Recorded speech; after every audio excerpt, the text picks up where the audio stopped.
13. L'expérience d'Ératosthène ne réfute-t-elle pas la théorie de la Terre plane? L'expérience des bâtons et des ombres d'Ératosthène est l'une des prétendues preuves les plus souvent citées à l'appui de la théorie de la Terre sphérique. Nombreux sont ceux qui se souviennent que Carl Sagan, porte-parole de la NASA, a présenté cette expérience en utilisant une carte de l'Égypte sur laquelle étaient fixés 2 obélisques et en montrant les ombres qui en résultaient.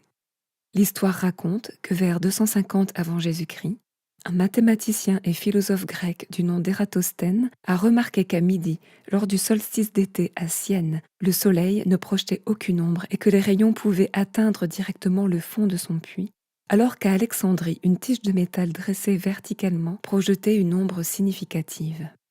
Ératosthène, Carl Sagan et d'autres partisans du globe terrestre affirment que ce résultat est impossible sur une Terre plane. Pour citer Carl Sagan, si à un moment donné, chaque bâton ne projette pas d'ombre du tout, c'est parfaitement facile à comprendre, à condition que la Terre soit plane. Si l'ombre à Sienne est d'une certaine longueur et que l'ombre à Alexandrie est de la même longueur, cela se comprend aussi sur une Terre plane. Mais comment se fait-il, demanda Ératosthène, qu'au même instant il n'y ait pas d'ombre à Sienne et qu'il y en ait une très importante à Alexandrie? La seule réponse, selon lui, est que la surface de la Terre est incurvée. Après être parvenu à cette conclusion, Ératosthène calcula la longueur des 2 ombres avec sa distance supposée au Soleil et enregistra une mesure de la circonférence du globe terrestre, proche de celle que les astronomes héliocentristes utilisent encore aujourd'hui. En réalité, Ératosthène, Sagan et d'autres ont tout simplement tort de supposer que cela n'est possible que sur une Terre incurvée. En réalité, les mêmes résultats se produisent sur une Terre plane avec un Soleil local. Les calculs d'Ératosthène ont été effectués en supposant que le Soleil se trouvait à des millions de kilomètres, de sorte que ses rayons tombaient parfaitement parallèles, même en des points aussi divergents que Sienne et Alexandrie. Or, quiconque connaît le phénomène connu sous le nom de rayons crépusculaires sait parfaitement que les rayons du Soleil ne tombent pas parfaitement parallèles, surtout en des points aussi éloignés, ce qui rend tout l'argument sans intérêt. De plus, en utilisant les sextants et la trigonométrie plane, en mesurant l'angle du Soleil en 2 points de la Terre simultanément et en factorisant leur distance l'un par rapport à l'autre, le théorème de Pythagore révèle que le Soleil n'est pas à des millions de kilomètres, mais seulement à quelques milliers. Des ballons à haute altitude ont également filmé des points chauds lumineux sur des nuages, ce qui prouve encore que le Soleil est local et qu'il agit comme un projecteur. Par conséquent, si les adeptes du globe veulent être honnêtes, ils doivent admettre que c'est leur hypothèse erronée selon laquelle seul un Soleil lointain avec des rayons parallèles pourrait produire de tels résultats qui a conduit à leur conclusion erronée d'une Terre courbe. Car les adeptes de la Terre plane ont toujours soutenu que le Soleil était local, et l'existence même de rayons crépusculaires rend l'ensemble de l'expérience invalide. 14. L'expérience de Cavendish prouve-t-elle la gravité? En 1798, Henry Cavendish, scientifique britannique, franc-maçon et riche petit-fils de duc de Devonshire, a réalisé une expérience qui, selon lui, prouvait l'existence de la gravité, mesurait sa constante et fournissait des chiffres précis sur les masses exactes de la Terre, du Soleil, de la Lune et des planètes. Comment Cavendish a-t-il réalisé ce bond en avant pour la pseudo-science héliocentrique? Il a fixé 2 grosses billes de plomb aux extrémités opposées d'une balance à torsion et les a suspendues au toit de son hangar. En observant et en enregistrant les légers mouvements de l'engin à l'aide d'un télescope à travers la fenêtre de sa remise, de manière à ce que sa masse n'affecte pas la lecture, Cavendish a prétendu avoir prouvé l'existence de la pesanteur. 2 petites boules de plomb ont été suspendues près des grandes, et tout mouvement observé l'une vers l'autre a été présenté comme étant l'influence de la gravité. L'expérience de Cavendish a été largement critiquée par la communauté scientifique car, depuis sa création il y a plus de 2 siècles, personne n'a jamais été en mesure de la reproduire. Tout d'abord, les boules ne s'attirent pas toujours comme elles le devraient pour que la soi-disant constante gravitationnelle soit constante. Parfois, la balance de torsion se tourne vers les boules, parfois elle s'en éloigne, car il est impossible de ne pas lui imprimer un léger mouvement de tremblement lorsqu'on interagit avec elle. Henry s'est même plaint dans ses notes du fait que l'appareil oscillait souvent pendant qu'il effectuait des mesures. Deuxièmement, comme la force de gravité qu'il a calculée était 10 puissance 39 fois plus faible que la force électromagnétique, dont tous les objets matériels sont composés, Il n'y a pas de contrôle pour l'expérience qui puisse factoriser et différencier positivement la prétendue force gravitationnelle de la force électromagnétique connue et plus forte. En d'autres termes, les boules pourraient simplement être attirées l'une vers l'autre par l'électricité statique, une force connue existant en toutes choses, des milliards de fois plus forte que la gravité et impossible à contrôler dans le cadre de l'expérience. Bien que personne n'ait pu reproduire les résultats de Cavendish, l'expérience est entrée dans l'histoire comme un grand succès et est encore aujourd'hui enseignée comme une véritable preuve de la gravitation universelle dans les manuels de sciences. 15. Les pendules de Foucault prouvent-ils que la Terre tourne ? Au milieu du XIXe siècle, un Français du nom de Léon Foucault est devenu célèbre en faisant osciller des pendules et en affirmant que les mouvements qui en résultaient étaient la preuve de la rotation diurne de la Terre. Depuis lors, ces pendules de Foucault se balancent régulièrement dans les musées et les salles d'exposition du monde entier, prétendant apporter la preuve éternelle et perpétuelle de la théorie héliocentrique de la Terre en forme de boule tournante. La vérité est cependant que, à l'insu de la plupart du public dupé, le pendule de Foucault était une expérience ratée qui n'a rien prouvé d'autre que la facilité avec laquelle la pseudoscience peut tromper les masses malléables. Tout d'abord, les pendules de Foucault n'oscillent pas uniformément dans une seule direction. Ils tournent parfois dans le sens des aiguilles d'une montre, parfois dans le sens inverse, parfois ils ne tournent pas ou tournent beaucoup trop. Les scientifiques qui ont répété ces variantes de l'expérience ont admis à maintes reprises qu'il était difficile d'éviter de donner au pendule un léger biais latéral au départ. Le comportement du pendule dépend en fait 1. De la force initiale qui le fait osciller, 2. De l'articulation à rotule utilisée qui facilite le plus le mouvement circulaire. En fait, la majorité des pendules de Foucault utilisées aujourd'hui ne sont même pas basées sur cette conception et sont plutôt alimentées électriquement et entièrement réglables. La rotation supposée de la Terre n'a aucune importance et n'a aucun rapport avec l'oscillation du pendule. Si la prétendue rotation constante de la Terre affectait les pendules de quelque manière que ce soit, il ne serait pas nécessaire de mettre manuellement les pendules en mouvement. En outre, si la prétendue rotation de la Terre était effectivement à l'origine de la rotation diurne uniforme de 360 degrés des pendules, il ne devrait pas y avoir un seul pendule immobile sur Terre. Premièrement, lorsqu'on laisse vibrer un pendule construit selon le plan de M. Foucault, son plan de vibration est souvent variable, mais pas toujours. La variation, lorsqu'elle se produit, n'est pas uniforme, c'est-à-dire qu'elle n'est pas toujours la même au même endroit, ni toujours la même dans son taux ou sa vitesse, ni dans sa direction. Elle ne peut donc pas être considérée comme une preuve, car ce qui n'est pas constant ne peut pas être utilisé pour ou contre une proposition donnée. Ce n'est donc pas une preuve et cela ne prouve rien. Deuxièmement, si l'on observe un changement du plan de vibration, quel est le lien entre le changement et le mouvement supposé de la Terre ? Quel principe de raisonnement guide l'expérimentateur vers la conclusion que c'est la Terre qui se déplace sous le pendule et non le pendule qui se déplace sur la Terre ? Quel droit logique ou quelle nécessité impose une conclusion de préférence à l'autre ? Troisièmement, pourquoi la disposition particulière du point de suspension du pendule n'a-t-elle pas été spécialement prise en compte en ce qui concerne son influence possible sur le plan d'oscillation ? Ne savait-on pas ou a-t-on négligé ou a-t-on ignoré dans l'apogée des réjouissances théoriques qu'une articulation à rotule est celle qui facilite le mouvement circulaire plus facilement que tout autre ? Samuel Robotham, Earth Not a Globe, 2e édition. Nous pensons avec toute déférence due au pendule et à son propriétaire qu'il ne prouve rien d'autre que l'astuce de l'inventeur, et nous ne pouvons décrire le spectacle et le montreur que comme des tromperies. Cette preuve par le pendule, entre guillemets, est si puérile qu'elle ne peut être décrite que comme l'une des tentatives les plus simples et les plus ridicules jamais conçues pour tromper le public. On a dit que l'expérience du pendule prouve la rotation de la Terre, mais c'est tout à fait impossible, car un pendule tourne dans un sens, et parfois un autre pendule tourne dans le sens opposé. Nous nous demandons maintenant si la Terre tourne dans des directions opposées à différents endroits et en même temps. Nous aimerions le savoir. Peut-être les expérimentateurs voudront-ils bien nous éclairer sur ce point. Si la Terre avait les terribles mouvements qu'on lui attribue, il y aurait des effets sensibles de ces mouvements. Mais nous ne sentons pas le mouvement, nous ne le voyons pas et nous ne l'entendons pas. Et comment les gens peuvent-ils regarder le pendule vibrer et penser qu'ils voient une preuve des mouvements de la Terre ? Cela dépasse presque l'entendement. Ils sont cependant élevés pour le croire, et il est considéré comme scientifique de croire que ce que les astronomes enseignent. Lady Blount, The Romance of Science. 16. L'effet Coriolis prouve-t-il que la Terre tourne sur elle-même?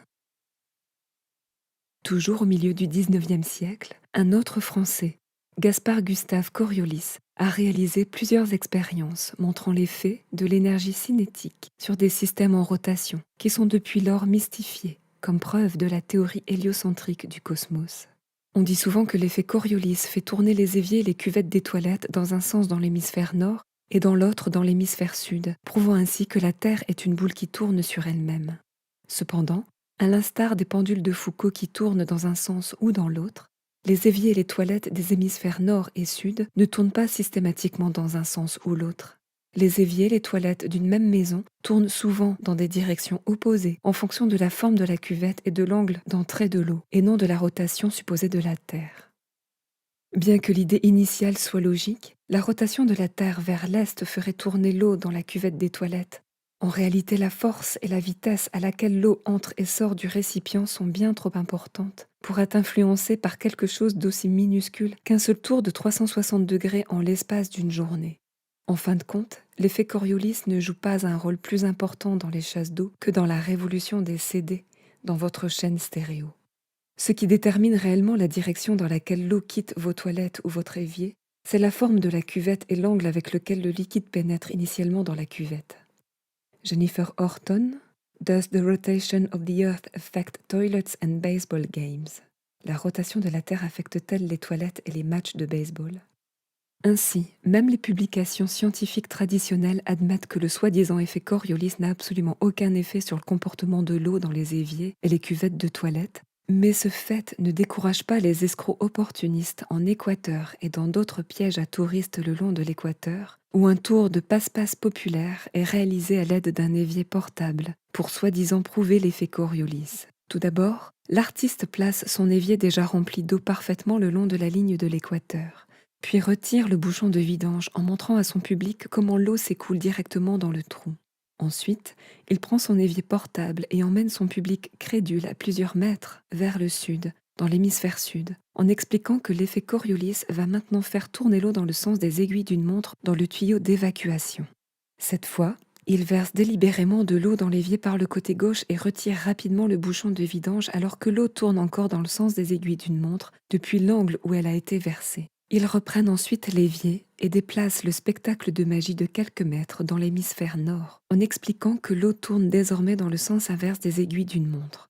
Pour conclure le spectacle, ils versent de l'eau dans l'évier par le côté droit, en veillant à retirer rapidement le bouchon pendant que l'eau tourne encore dans le sens inverse des aiguilles d'une montre.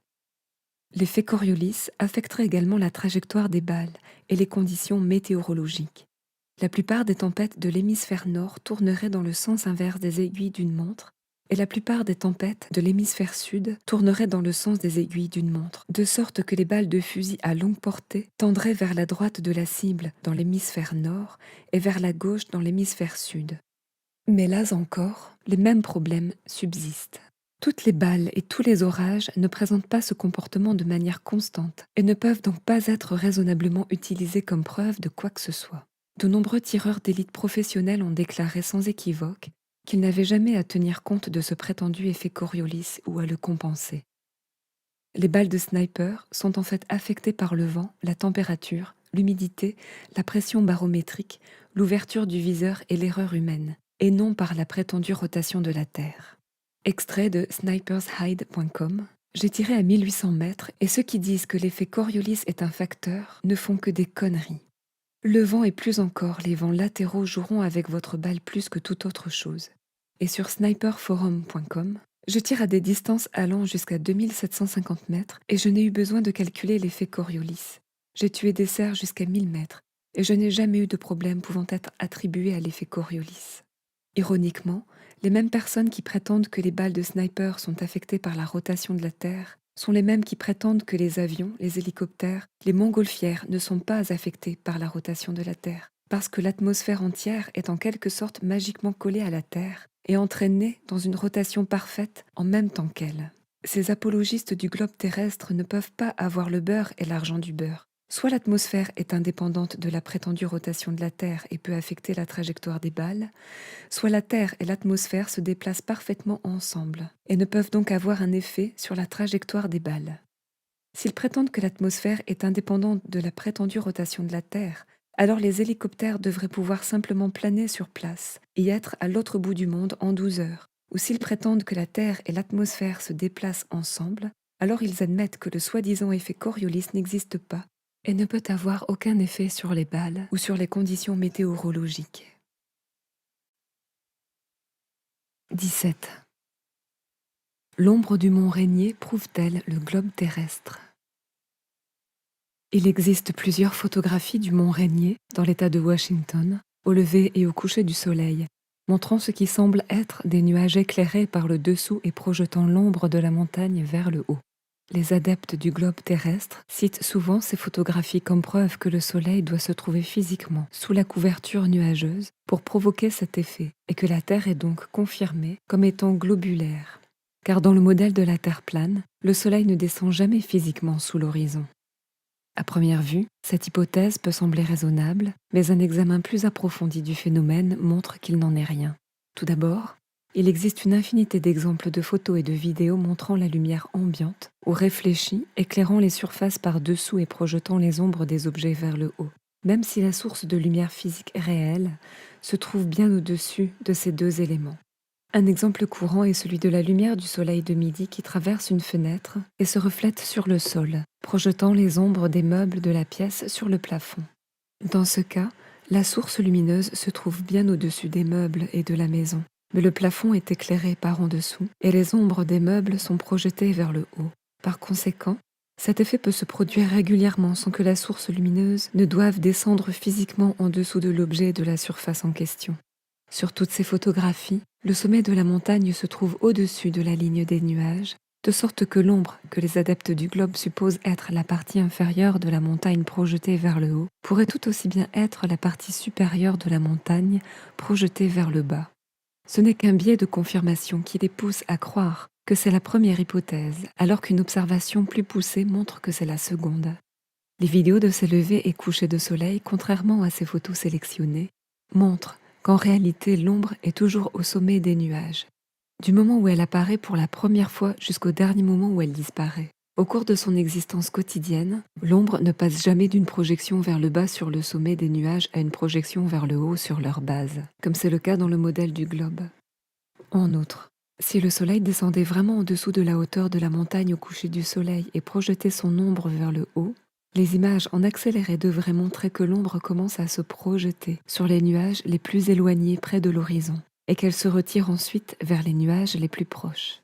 De même, au lever du soleil, c'est l'inverse qui se produit. L'ombre commence à s'étendre complètement jusqu'à l'horizon et rétrécit lentement jusqu'à disparaître à midi. Par conséquent, au lieu d'être une preuve de l'existence d'une Terre sphérique, ces observations sont en fait complètement incompatibles avec le modèle du globe et ne sont possibles que sur une Terre plane où le Soleil est toujours physiquement au-dessus des nuages. 18. Le pont du lac Pontchartrain montre-t-il la courbure de la Terre? Il existe plusieurs photographies et vidéos de la route du lac Pontchartrain en Louisiane et des lignes de transmission montrant ce que les adeptes du globe prétendent être une preuve visuelle de la courbure de la Terre. Sur ces images, le pont et les lignes de transmission, vus sous un certain angle et à une certaine hauteur, semblent s'incurver vers le bas alors qu'ils tendent vers l'horizon, et cette courbure apparente est considérée comme une preuve de l'existence du globe terrestre. La première chose à remarquer lorsqu'on examine cette séquence est que la courbure n'est pas du tout uniforme comme elle devrait l'être sur un globe. Au contraire, il n'y a presque pas de courbure apparente au premier plan et beaucoup trop de courbure apparaît à l'arrière-plan près de l'horizon. Si l'on trace un cercle complétant la courbe de ces images, il est clair qu'elles ne peuvent pas représenter la courbe d'un globe d'une circonférence de près de 40 000 km. Le pont lui-même mesure un peu moins de 39 km de long et un cercle tracé sur la partie radicalement incurvée près de l'horizon représenterait un globe minuscule de quelques centaines de kilomètres de circonférence au maximum. Cela montre que la prétendue courbure est en fait un phénomène visuel et non physique. En fait, en plaçant une série de blocs identiques sur une table plate et en filmant à partir d'une hauteur et d'un angle similaires, on peut obtenir exactement le même effet de courbure apparente. Visuellement, on a l'impression que les blocs situés à l'arrière de la table raccourcissent ou que la table elle-même se courbe vers le bas, alors qu'en réalité, Nous savons que la table est parfaitement plane et que les blocs sont tous de la même hauteur. De même, avec les tours de transmission du lac Pontchartrain, il semble visuellement que les tours à l'arrière-plan raccourcissent ou que le lac lui-même s'incurve vers le bas, mais en réalité nous savons que les tours sont toutes de la même hauteur et que le lac Pontchartrain est parfaitement plat. Comment savons-nous que le lac Pontchartrain est parfaitement plat? Parce que l'eau n'a pas la capacité physique de présenter une convexité à sa surface. Toute l'eau, lorsqu'elle est contenue et non perturbée, forme un niveau horizontal sur sa surface et est incapable de maintenir une quelconque courbure ou différence de hauteur. Que ce soit dans une éprouvette, une bouteille ou une baignoire, dans une piscine, un lac ou un océan, la physique naturelle de l'eau reste la même. Les apologistes du globe prétendront que la force mythique de la gravité fait que les lacs et les océans se courbent d'une manière ou d'une autre, conformément à leur terre fantasmée, mais commodément bien sûr, seulement à une échelle trop grande pour qu'ils puissent la recréer. En réalité, quelle que soit l'échelle, toutes les étendues d'eau contenues et non perturbées sont manifestement planes, y compris le lac Pontchartrain qui s'étend sur 38,5 km. Cela devient évident lorsque l'on prend de l'altitude, car l'on peut voir l'ensemble du lac et de la route avec un horizon parfaitement plat au-dessus d'eux. Avec l'utilisation de ballons à haute altitude, cela devient encore plus évident car ils atteignent des hauteurs de plus de 40 000 mètres, capables de voir à des centaines de kilomètres dans toutes les directions. Paradoxalement, lorsqu'ils sont confrontés à ces horizons plats, les défenseurs du globe terrestre invoquent l'excuse inverse et, quelle que soit l'altitude, prétendent toujours que l'on n'est tout simplement pas assez haut pour voir la courbure. En d'autres termes, ils prétendent qu'au niveau du sol, le pont du lac Montchartrain et les tours de transmission se courbent autour de la courbe physique de leur globe à seulement 3 douzaines de kilomètres, mais qu'à haute altitude, où l'on peut voir à des centaines de kilomètres dans toutes les directions, ce n'est pas assez haut ou assez loin pour voir la courbure. 19. Comment fonctionnent les cartes, les boussoles et le tour du monde sur une terre plane? Il existe un mythe populaire enseigné aux écoliers, auquel la plupart des adultes aujourd'hui croient encore, selon lequel les personnes ont, au cours de l'histoire, voyagé en ligne parfaitement droite vers l'est ou vers l'ouest et sont finalement revenus à leur point de départ.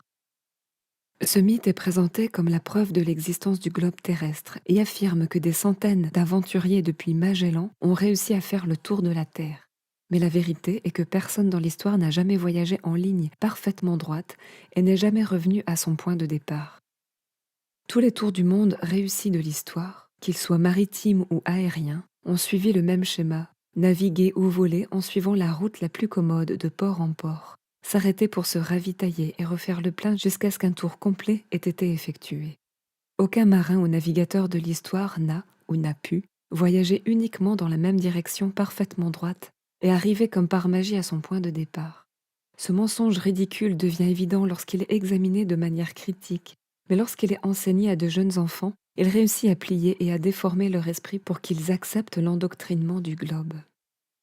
Contrairement aux directions cardinales sur une rose des vents, le nord, le sud, l'est et l'ouest sur Terre ne sont pas simplement des lignes droites séparées par 90 degrés. Le nord, plutôt qu'une flèche pointée vers le haut, est en fait un point central, le point central de la Terre entière connu sous le nom de pôle Nord géographique, situé directement sous Polaris, l'étoile du pôle Nord, la seule étoile immobile dans les cieux qui marque le point central exact du ciel. Le sud, plutôt qu'une flèche pointée vers le bas, est en fait toute ligne tangente au point central nord, ou en d'autres termes, toute ligne droite s'étendant vers l'extérieur à partir du pôle Nord se dirige plein sud. L'est et l'ouest, plutôt que d'être des flèches orientées vers la droite et la gauche, sont en fait des cercles dans le sens des aiguilles d'une montre et dans le sens inverse autour du pôle. Le soleil, la lune et les étoiles se lèvent à l'est et se couchent à l'ouest, décrivant chaque jour des cercles parfaits autour de nous. Comme vous pouvez le constater, ils suivent une trajectoire circulaire vers l'ouest au-dessus et autour de la Terre, et ne se déplacent pas tous dans une direction droite vers la gauche comme le suggère une rose des vents. De même, depuis l'Antiquité, les navigateurs ont utilisé Polaris pour guider leurs navires, sachant que Polaris était le pôle nord céleste, que le sud signifiait voyager en tournant le dos à Polaris, que l'est signifiait voyager en gardant son épaule gauche à 90 degrés par rapport à l'étoile polaire, et que l'ouest signifiait voyager en gardant son épaule droite à 90 degrés par rapport à l'étoile polaire. Tous les jours du monde de l'histoire se sont faits vers l'Est ou vers l'Ouest, jamais vers le Nord ou vers le Sud, car cette dernière solution est géographiquement impossible. De même, les vols de l'hémisphère sud entre l'Australie et l'Amérique du Sud, ou entre la Nouvelle-Zélande et l'Afrique du Sud, par exemple, n'empruntent jamais la route la plus courte et la plus directe sur le globe, qui consisterait à passer par l'Antarctique en direction du Sud. On prétend que c'est parce que ces vols seraient trop froids pour les avions, mais en réalité, ces itinéraires sont géographiquement impossibles parce que l'Antarctique n'est pas un minuscule continent de glace confiné à la face inférieure d'une boule sphérique en rotation, la Terre. L'Antarctique est en fait le périmètre méridional extérieur de notre Terre plane et immobile et entoure les 6 autres continents. L'étendue de l'Antarctique vers le sud, la façon dont il se termine et ce qui existe au-delà sont toutefois inconnus et cachés au grand public. Par conséquent, aucune carte de la Terre plane totalement précise et fonctionnelle n'existe ou ne pourrait exister sans que les gens soient d'abord autorisés à explorer l'Antarctique, l'Arctique et tous les autres continents de façon totalement indépendante. Il existe cependant plusieurs cartes qui constituent de bonnes aides visuelles pour se faire une idée de la géographie de notre Terre plane et immobile. La nouvelle carte standard du monde de Gleason, 1892, et la carte aérienne du monde de Hammond, 1945, sont 2 de ces cartes. Ces cartes dites équidistantes azimutales sont utilisées dans la navigation pratique et figurent sur les logos des Nations Unies, de l'Organisation mondiale de la santé, de l'Organisation maritime internationale et de l'Organisation de l'aviation civile internationale. Ils prétendent qu'il s'agit simplement de représentations bidimensionnelles d'une Terre sphérique avec le pôle Nord au centre et affirment que ces cartes ont été réalisées en aplatissant le globe, alors que c'est exactement le contraire qui est vrai. Le globe, et plus précisément le soi-disant continent de l'Antarctique, a été créé en aplatissant notre Terre plane et en regroupant le vaste périmètre extérieur dans un continent de glace exigu et de forme étrange situé sous la boule, interdit par traité au grand public. 20. Comment les vols comme Sydney-Santiago fonctionnent-ils sur une Terre plane ? Une autre preuve supposée souvent avancée par les débatteurs du globe concerne les prétendus problèmes de temps et de trajectoire des vols long courriers de l'hémisphère sud. Par exemple, le vol direct entre Sydney, en Australie, et Santiago, au Chili, ne prend en moyenne que 13 heures pour atteindre sa destination, une durée que les adeptes du globe terrestre prétendent impossible sur une Terre plane. Ils affirment que les vols Sydney-Santiago avec escale aux États-Unis mettent 2 fois plus de temps à atteindre leur destination que les vols sans escale, ce qui prouve que les vols directs ne traversent pas les États-Unis et qu'ils ne pourraient pas être effectués aussi rapidement sur une Terre plane. Comme pour tous les arguments relatifs au globe terrestre, cette conclusion hâtive ne découle pas de leur raisonnement fallacieux. Tout d'abord, si la Terre était vraiment une sphère, la route la plus courte pour tous ces vols serait une ligne droite au-dessus de l'Antarctique. Si cette trajectoire était possible, elle permettrait de gagner plusieurs heures et de parcourir plusieurs milliers de kilomètres en moins. Mais les pilotes ont pour excuse que l'Antarctique est trop froid pour être survolé, de sorte qu'aucun avion n'emprunte la route la plus courte et la plus rapide sur une Terre sphérique. Même en admettant ce point, si la Terre était vraiment une sphère, la deuxième route la plus courte pour tous les vols de ce type serait un vol direct vers l'Est ou l'Ouest au-dessus du Pacifique, en restant dans l'hémisphère sud pendant toute la durée du vol. Le ravitaillement en carburant pourrait même être effectué en Nouvelle-Zélande, ou dans d'autres destinations de l'hémisphère sud, en cours de route si nécessaire. En réalité, 99% des vols Santiago-Sydney et autres vols long courriers de l'hémisphère sud traversent l'équateur 2 fois en remontant dans l'hémisphère nord et en faisant des escales à Lax et dans d'autres aéroports nord-américains avant de redescendre dans l'hémisphère sud. Voici quelques autres exemples. Sur un globe terrestre, Santiago du Chili à Johannesburg, en Afrique du Sud, devrait être un vol facile qui se déroule sous le tropique du Capricorne dans l'hémisphère sud. Mais chaque vol répertorié fait d'abord une curieuse escale de ravitaillement au Sénégal, près du tropique du Cancer dans l'hémisphère nord. Sur une carte de la Terre plane, la raison est pourtant évidente. Le Sénégal se trouve en fait directement sur une trajectoire en ligne droite, à mi-chemin entre les deux.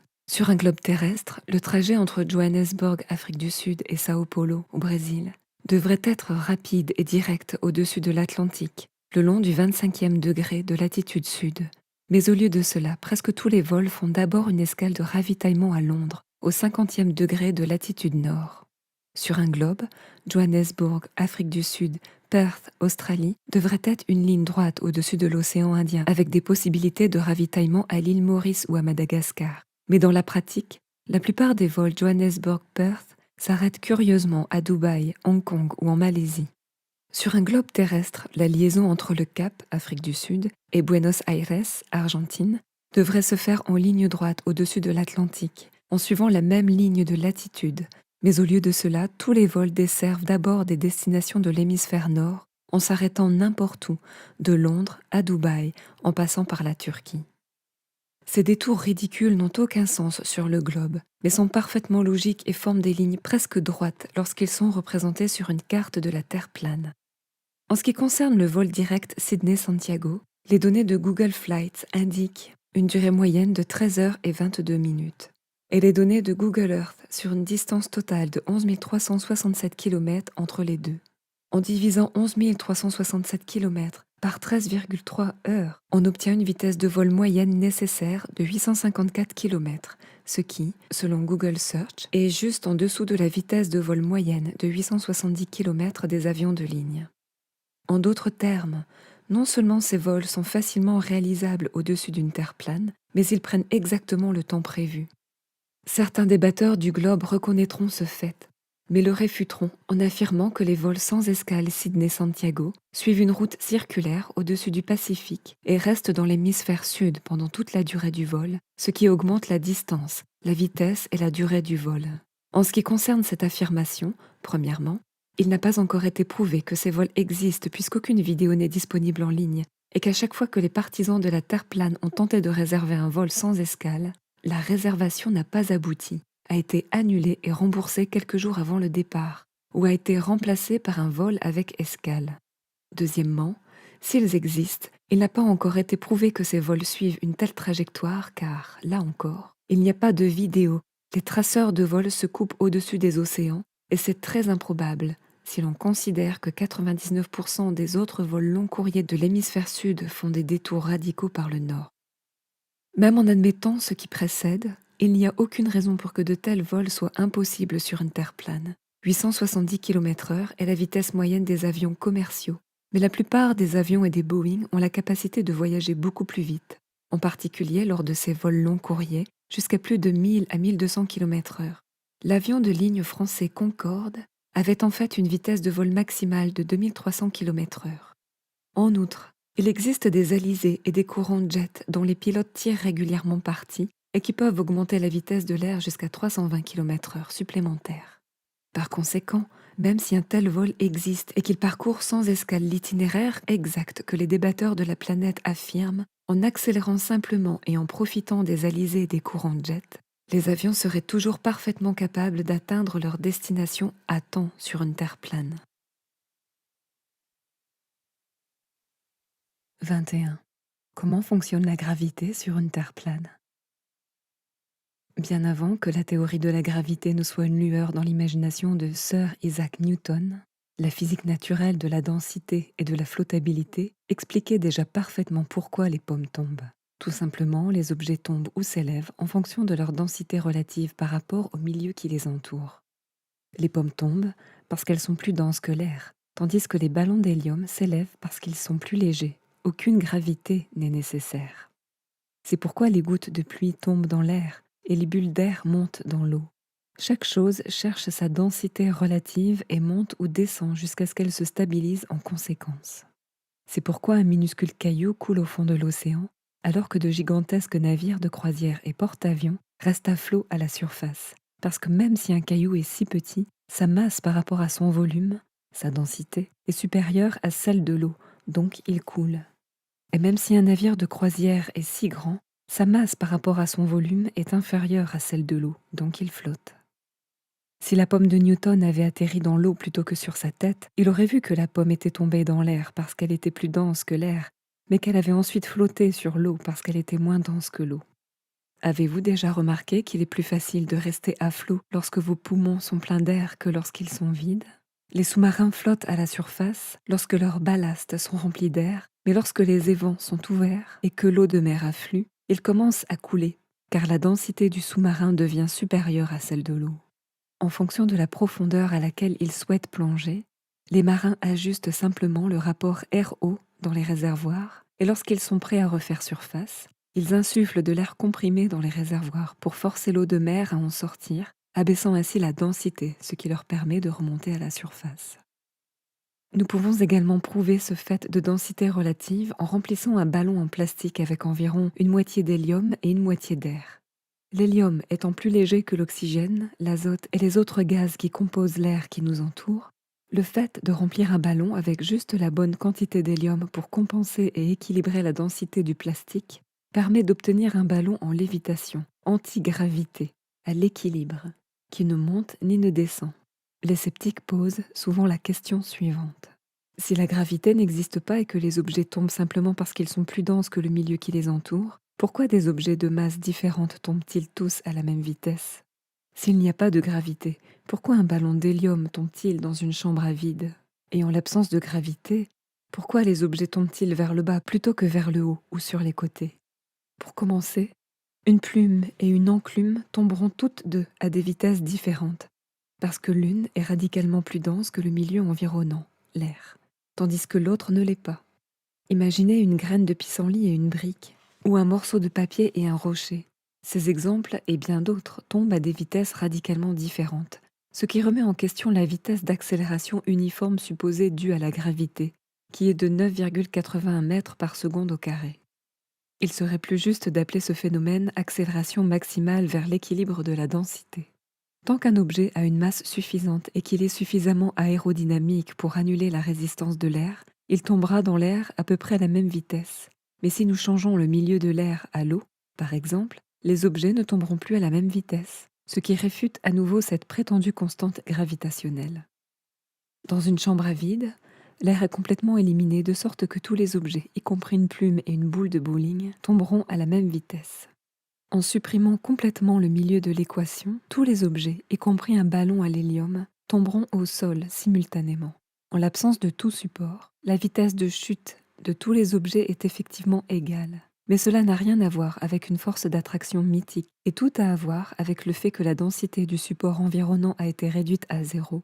Par conséquent, en réalité, puisqu'une plume, une boule de bowling ou tout autre objet se trouvant dans une chambre à vide est infiniment plus dense que l'espace vide dont la densité est nulle, tous tombent à la vitesse de 9,81 mètres par seconde au carré, qui est en fait la vitesse de chute constante de la matière dans l'espace vide, ou l'accélération maximale vers l'équilibre de la densité, mais pas une vitesse uniforme d'accélération due à la gravité. En ce qui concerne la raison pour laquelle les objets tombent vers le bas plutôt que vers le haut ou sur les côtés, il y a tout d'abord un gradient de pression formé par la quantité d'air, d'eau ou de terre empilée au-dessus de vous dans une colonne qui augmente la pression, le poids et la densité à mesure que vous descendez, ce qui définit la direction. Deuxièmement, les ballons d'hélium tombent vers le haut et non vers le bas, ce qui prouve qu'il n'y a pas de biais directionnel vers le bas. Vous pouvez également prouver ce point en jetant différentes sortes de pierres, y compris de la pierre ponce, dans un étang.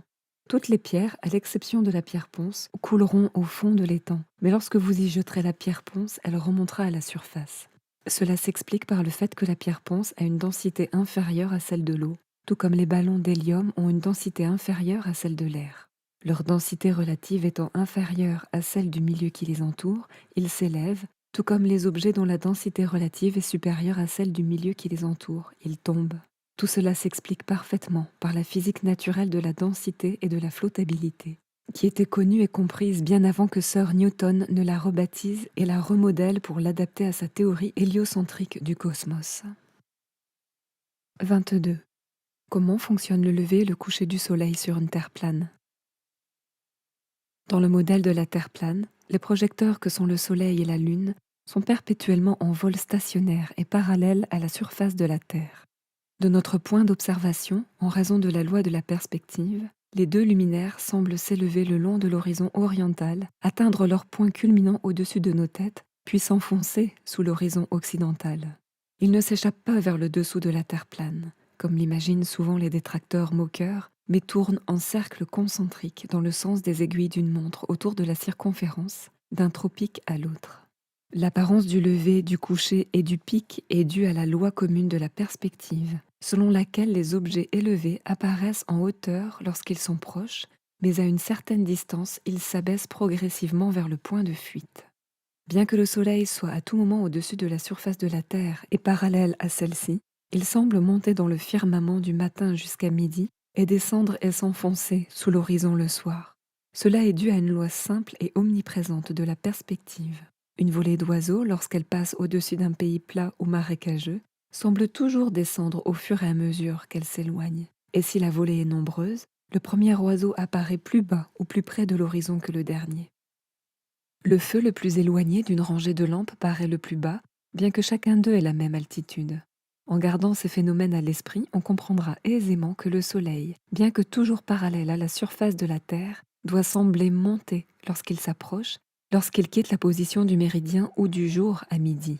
Quoi de plus banal que d'observer, en se plaçant à une extrémité d'une longue rangée de lampadaires, que ceux qui sont les plus proches de nous semblent les plus hauts et ceux qui sont les plus éloignés les plus bas, tandis qu'à mesure que nous avançons vers l'autre extrémité de la série, ceux dont nous nous approchons semblent devenir plus hauts et ceux que nous laissons derrière nous semblent devenir graduellement plus bas. C'est un effet ordinaire de la perspective qu'un objet paraisse de plus en plus bas à mesure que l'observateur s'éloigne de lui.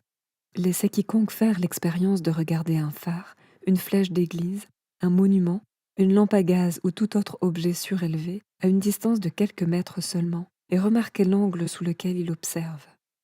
En s'éloignant, l'angle sous lequel il est vu diminuera et l'objet apparaîtra de plus en plus bas à mesure que la distance de l'observateur augmentera, jusqu'à ce qu'à un certain point, la ligne de visée de l'objet et la surface apparemment ascendante de la Terre sur laquelle il se trouve convergent vers l'angle qui continue le point de fuite ou l'horizon. Au-delà, l'objet sera invisible. Citation de Samuel Robotham, Zététique Astronomie, Earth Not a Globe. Astronomie zététique, la Terre n'est pas un globe. Les défenseurs du globe insisteront souvent sur le fait que cette explication est incorrecte et mettront au défi les tenants de la Terre plane en affirmant que si le Soleil a simplement disparu en raison de la perspective, une bonne caméra à zoom devrait être en mesure de ramener en pleine vue après qu'il se soit couché, tout comme les navires qui disparaissent au-delà de l'horizon. En réalité, zoomer sur un navire à quelques kilomètres de distance est très différent que de ramener le Soleil à plus de 5000 kilomètres. En outre, les navires ne se déplacent généralement qu'à quelques kilomètres par heure, alors que le Soleil se déplace à plus de 1500 km/h, de sorte que la fenêtre d'opportunité pour tenter cette expérience n'est que de quelques minutes. Tout d'abord, attendez que le Soleil ait à moitié disparu sous l'horizon, de sorte que vous ne puissiez en voir que la moitié supérieure et que vous soyez sûr que la moitié inférieure n'est plus visible. Ensuite, à l'aide d'un appareil photo doté d'une capacité de grossissement adéquate, en zoomant sur le Soleil à moitié couché, vous serez en mesure de ramener le Soleil en entier en pleine vue. Ensuite, en zoomant et en dézoomant, le Soleil semblera s'élever au-dessus de l'horizon et s'enfoncer sous l'horizon, souvent avec une portion significative du ciel réapparaissant sous le Soleil, ce qui prouve sans l'ombre d'un doute que le Soleil s'éloigne simplement de votre position et ne tombe pas physiquement sous la courbure d'un globe terrestre. Les héliocentristes voudraient vous faire croire le contraire de ce que tout être humain ayant jamais marché sur la Terre a vu de ses propres yeux. Il est évident pour n'importe quel enfant et n'importe quel adulte à l'esprit souverain que le Soleil, la Lune, les étoiles et les planètes, toutes les lumières dans le ciel tournent au-dessus et autour de la Terre immobile qui se trouve sous nos pieds. Il est également évident que le Soleil et la Lune ont peu à peu la même taille et sont situés relativement près de la Terre, et non pas 400 fois plus éloignés l'un de l'autre, et non pas à des millions et des millions de kilomètres de distance. Abandonner ses sens et son expérience quotidienne au profit de telles fantaisies de science-fiction sans fondement est une erreur de raisonnement si extrême qu'elle laisse le croyant ayant subi un lavage de cerveau impuissant à faire confiance à ses propres instincts naturels et à jamais enchaîner aux explications fantaisistes des charlatans de l'astronomie. 23. Comment fonctionnent les saisons sur une Terre plane? Dans le modèle de la Terre plane, les luminaires que sont le Soleil et la Lune tournent autour de la Terre, éclairant comme des projecteurs les zones qu'ils traversent. Le voyage annuel en tire-bouchon du Soleil commence au tropique du Capricorne lors du solstice d'hiver où il effectue son cercle le plus rapide et le plus grand au-dessus et autour de la Terre. Au cours des 3 mois suivants, chaque jour, le Soleil rétrécit légèrement sa trajectoire et ralentit sa vitesse jusqu'à ce qu'à l'équinoxe de printemps, il est spiralé son chemin du tropique du Capricorne à l'équateur. Ensuite, pendant les 3 mois suivants, le Soleil continue chaque jour à rétrécir légèrement sa trajectoire et à ralentir sa vitesse jusqu'au solstice d'été, lorsqu'il effectue son cercle le plus petit et le plus long autour du tropique du Cancer. Une fois que le Soleil a atteint ce cercle le plus intérieur, il commence alors son voyage opposé, en expansion et en accélération vers le tropique du Capricorne. Pendant les mois suivants, chaque jour, le Soleil élargit légèrement sa trajectoire et accélère sa vitesse, jusqu'à ce que, à l'équinoxe d'automne, il ait quitté le tropique du Cancer en spirale pour revenir à l'équateur. Puis, pendant les 3 mois suivants, chaque jour, il continue d'élargir légèrement sa trajectoire et d'augmenter sa vitesse jusqu'au solstice d'hiver. Lorsque le Soleil répète son cercle le plus grand et le plus rapide autour du tropique du Capricorne et que le voyage annuel en tire-bouchon recommence. La Terre est une structure étirée qui s'écarte du centre du Nord dans toutes les directions vers le Sud. L'équateur, situé à mi-chemin entre le centre Nord et la circonférence Sud, divise la course du Soleil en déclinaisons Nord et Sud. Le cercle le plus long que fait le Soleil autour du monde se produit lorsqu'il a atteint sa plus grande déclinaison méridionale. En allant progressivement vers le Nord, le cercle se rétrécit. Environ 3 mois après avoir atteint l'extrémité sud de sa trajectoire, le Soleil fait le tour de l'équateur. Poursuivant toujours sa course vers le nord en contournant et en surplombant le monde, il atteint sa plus grande déclinaison nord au bout de 3 mois et recommence alors à se diriger vers le sud. Aux latitudes nord, lorsque le Soleil se dirige vers le nord, il se lève plus tôt chaque jour et plus haut à midi et se couche plus tard. Tandis qu'aux latitudes sud, à la même époque, le Soleil se lève naturellement plus tard, atteint une altitude plus basse à midi et se couche plus tôt. Aux latitudes nord, pendant l'été austral, par exemple de septembre à décembre, le Soleil se lève plus tard chaque jour et est plus bas à midi et se couche plus tôt, tandis qu'aux latitudes sud, il se lève plus tôt, atteint une latitude plus élevée à midi et se couche plus tard chaque jour. Ce mouvement quotidien autour de la Terre est à l'origine de l'alternance du jour et de la nuit, tandis que ces courses vers le nord et vers le sud produisent les saisons. Lorsque le Soleil est au sud de l'équateur, c'est l'été au sud et l'hiver au nord, et vice-versa. Le fait de l'alternance des saisons contredit totalement l'illusion newtonienne, selon laquelle la Terre tourne en orbite autour du Soleil. On dit que l'été est du fait que la Terre est plus proche du Soleil et l'hiver au fait qu'elle en est la plus éloignée.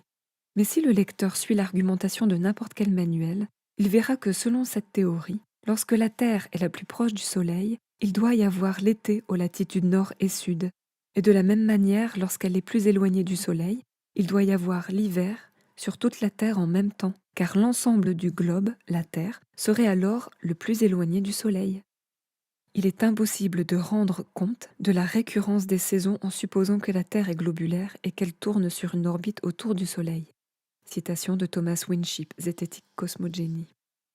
La caractéristique essentielle de l'année est sa division en 2 périodes égales de 6 mois, fondée d'abord sur la longueur prédominante des jours par rapport à celle des nuits, et vice-versa, conditions qui sont régies par les heures variables du lever et du coucher du Soleil, et deuxièmement par la hauteur atteinte par le Soleil dans les cieux à la mi-journée.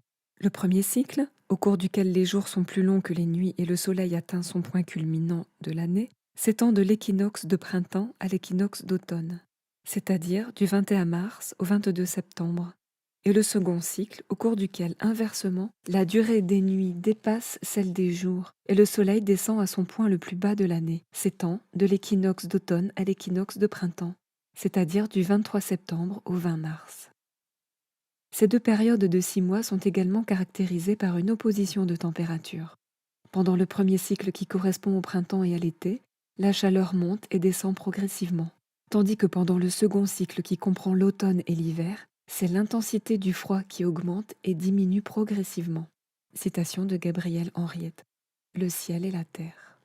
Si le soleil était fixe et que la terre tournait sous lui, les mêmes phénomènes existeraient à la même distance de part et d'autre de l'équateur, mais ce n'est pas le cas.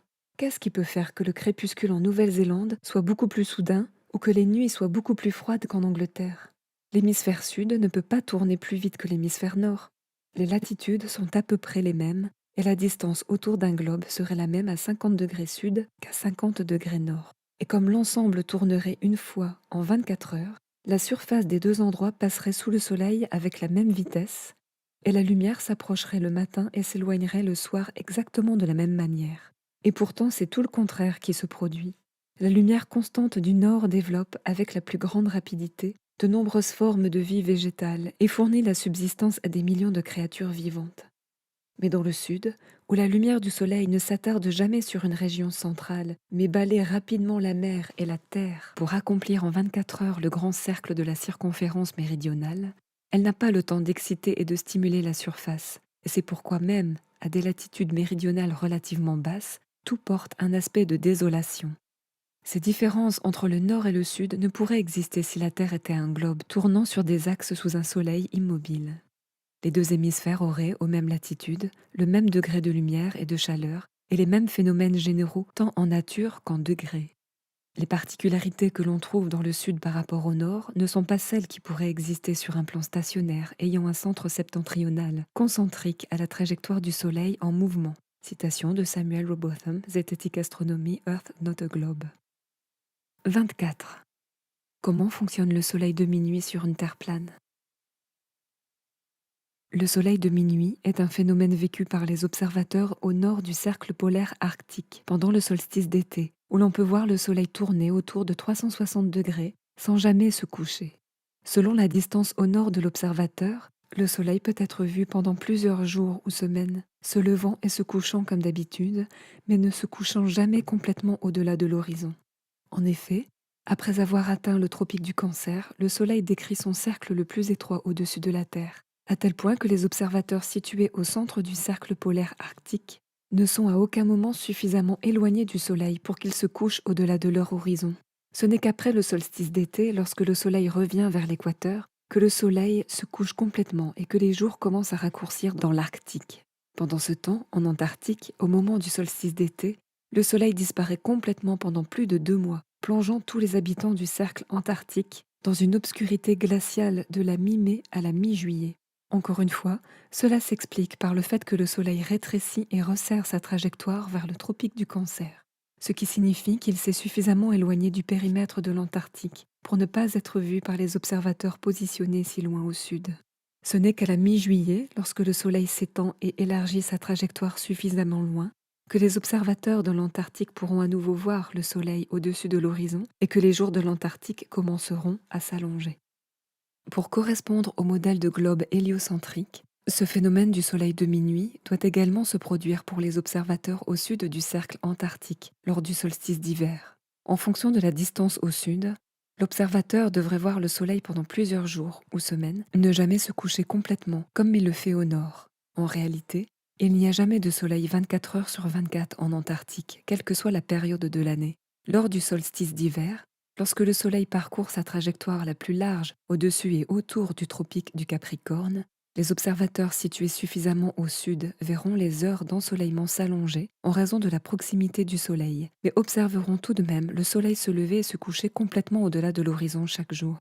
C'est d'ailleurs la raison pour laquelle les climats de l'Arctique et de l'Antarctique sont si étonnamment différents, en raison de la quantité de lumière solaire radicalement différente reçue par chacun d'entre eux. Selon le modèle héliocentrique, l'Arctique et l'Antarctique reçoivent des quantités comparables de lumière solaire chaque année et devraient donc avoir des températures comparables, des changements saisonniers comparables et la capacité de soutenir la vie végétale et animale. Mais en réalité, ils diffèrent grandement sur ces points. L'Antarctique est de loin l'endroit le plus froid de la planète, avec une température annuelle moyenne d'environ -50 et un record de -93 degrés Celsius. La température annuelle moyenne au pôle Nord, en revanche, est de -15 degrés, ce qui est relativement chaud. Tout au long de l'année, les températures de l'Antarctique varient moins de la moitié en comparaison à celles des latitudes arctiques comparables. La région septentrionale de l'Arctique connaît des étés modérément chauds et des hivers raisonnables, tandis que la région méridionale de l'Antarctique ne se réchauffe jamais assez pour faire fondre la neige et la glace qui s'y trouvent en permanence. L'île de Kerguelen, située à 49 degrés de latitude sud, ne compte que 18 espèces de plantes indigènes capables de survivre à son climat hostile. À titre de comparaison, l'Islande, située à 65 degrés de latitude nord, soit 16 degrés plus au nord de l'équateur que Kerguelen au sud, abrite 870 espèces de plantes indigènes. Sur l'île de Géorgie, à 54 degrés de latitude sud, soit la même latitude que le Canada ou l'Angleterre au nord, où abondent des forêts denses de grands arbres variés, le tristement célèbre capitaine Cook a écrit qu'il n'avait pas pu trouver un seul arbuste assez grand pour faire un cure-dent. Dans l'Arctique, il y a 4 saisons bien distinctes, des étés chauds et une abondance de plantes et d'animaux, ce qui n'est pas le cas dans l'Antarctique. Les Esquimaux vivent au nord jusqu'au 79e parallèle, alors qu'au sud, aucun indigène ne se trouve plus haut que le 56e. Comme ce seul fait détruirait le modèle de globe héliocentrique, il existe, et ce depuis les années 1950, un traité sur l'Antarctique, signé par plus de 50 pays qui interdit tout voyage indépendant et toute exploration de l'Antarctique. À l'exception des visites de pingouins chaperonnés et hors de prix et des entrepreneurs approuvés par le gouvernement, personne n'est autorisé à mettre un pied en Antarctique. Surtout pas au moment du solstice d'hiver, où la lumière du soleil devrait être constante 24 heures sur 24. Puisque ce mensonge particulier est si important pour la façade héliocentrique, si vous faites une recherche en ligne, vous trouverez quelques vidéos censées montrer la lumière du soleil 24 heures sur 24 en Antarctique. Mais tout comme le reste des preuves vidéo pathétiques du globe, elles sont toutes fausses. La vidéo la plus populaire, censée montrer une chronologie de 24 heures en Antarctique, comporte en fait des montagnes superposées accidentellement à la couche de texte de la vidéo, ce qui prouve qu'il s'agit d'une escroquerie calculée. D'autres vidéos montrent simplement un timelapse du soleil arctique de minuit, mais prétendent qu'il provient de l'Antarctique.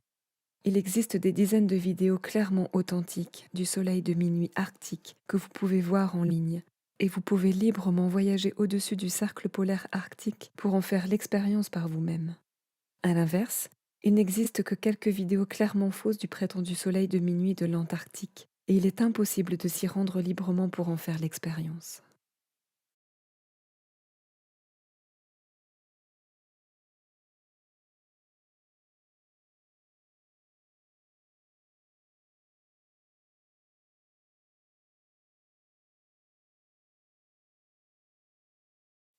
25. Comment fonctionnent les éclipses sur une Terre plane? De nombreuses personnes pensent que la capacité de l'astronomie moderne à prédire avec précision les éclipses de lune et de soleil est le résultat et la preuve de la théorie héliocentrique de l'univers.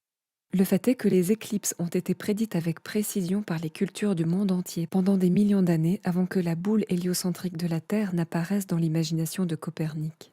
Ptolémée, au 1er siècle de notre ère, a prédit les éclipses pendant 600 ans sur la base d'une Terre plane et immobile, avec autant de précision que n'importe quelle personne vivant aujourd'hui. En 600 ans avant Jésus-Christ, Thalès a prédit avec précision une éclipse qui a mis fin à la guerre entre les Mèdes et les Lydiens. Il y a 3000 ans, les Chaldéens, les Égyptiens, les Indiens, les Chinois et autres encore ont prédit les éclipses avec une précision de quelques secondes par rapport aux méthodes modernes. Les éclipses se produisent régulièrement avec précision selon des cycles de 18 ans. Ainsi, indépendamment des cosmologies géocentriques ou héliocentriques, de la Terre plane ou du globe terrestre, les éclipses peuvent être calculées avec précision indépendamment de ces facteurs.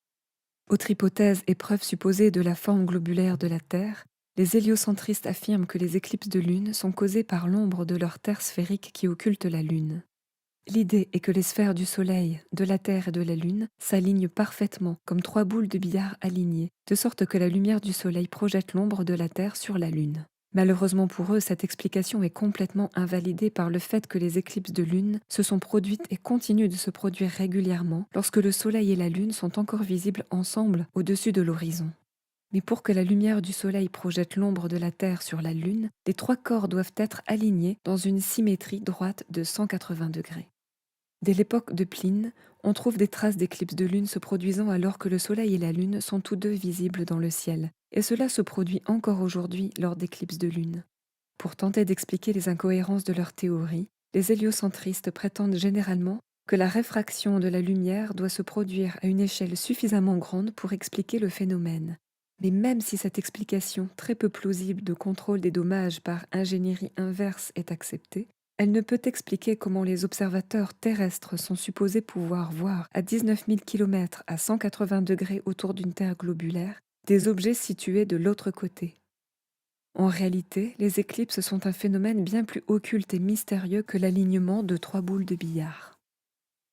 Les éclipses lunaires ne se produisent que lors des pleines lunes, lorsque la Lune se trouve au point de croisement de l'écliptique à l'opposé du Soleil. Et les éclipses solaires ne se produisent que lors des nouvelles lunes, lorsque la Lune se trouve au point de croisement de l'écliptique et est alignée avec le Soleil. Ces conjonctions et oppositions solaires et lunaires se produisent au minimum 4 fois par année solaire et en fonction de leur altitude exacte et de la position de l'observateur, produisent des éclipses partielles, totales ou annulaires. Dans la cosmologie ancienne, ces nœuds lunaires et les éclipses qui les accompagnent étaient personnifiés par les dieux Rahu et Ketu, souvent représentés en train de dévorer le Soleil ou la Lune. Lors des éclipses solaires, la conjonction de la nouvelle Lune croise directement le Soleil, ce qui provoque l'effet d'obscurité, et lors des éclipses lunaires, l'opposition de la pleine Lune au Soleil provoque la teinte rouge de l'ombre. Ce phénomène est entièrement céleste, impliquant les luminaires et leurs interactions régulières les uns avec les autres, et en aucun cas terrestre, impliquant la Terre sous nos pieds qui projette des ombres vers le haut dans les cieux.